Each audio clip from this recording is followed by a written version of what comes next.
اللي لسه طالعه من عندي دي مش هي دي امنا الغوله، ام 44 الحربايه، لكن من المصطلح اللي احنا عارفينه لا دي مش ليه؟ بكل بساطه هي داخله بتقول لي انا عايزه بنتي عندها سخونيه لسه ما تمتش ال4 سنين وعايزه لها حقن الدكسا، هاخد منها سنت واحد بس واديه لها. اول ما قالت دكسا اللي جه في بالي على طول دكتور احمد حيدر، ده انصحكم انكم تتابعوه، ربنا يوفقه يا رب. قلت لها طب تمام، طب هي عندها اي حاجه ثانيه؟ انا مش عايز اطلع لها دكسا، هي الام بالنسبه لها بتاخد الدكسا زي الفل. الدكسا ليها مصايب، لها فوائد، بس لازم تكون تحت اشراف طبيب، تحت استشاره طبيب. طب في اي حاجه تانية؟ قالت لي لا. قلت لها اكيد؟ قالت لي لا هو بس في اسهال خفيف كده بس. قلت لها من امتى الاسهال الخفيف ده؟ ما اصل طالما بدانا الحوار بكدبه انت داخله على اساس انها سخونيه، فطالما بدانا الحوار بكدبه وسخونيه بس يبقى اكيد في بلاوي بعد كده.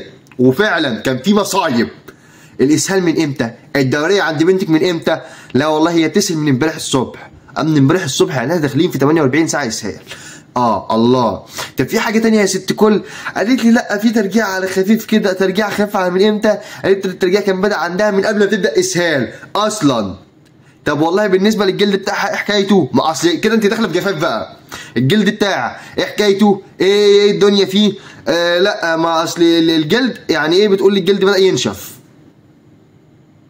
طب هي فين البنت؟ البنت مش معاها، البنت سايباها في البيت مع اختها الصغيره. قلت لها طب بص يا ست الكل انت كده داخله في جفاف. الام اللي زي دي انا اخاف اطلع لها محلول جفاف. ليه يا فندم؟ انا بقول لك دي مش دي اكيد ام 44 او من الغوله. قمه اهمال مفيش بعد منها. قلت لها خديها واطلع على المستشفى.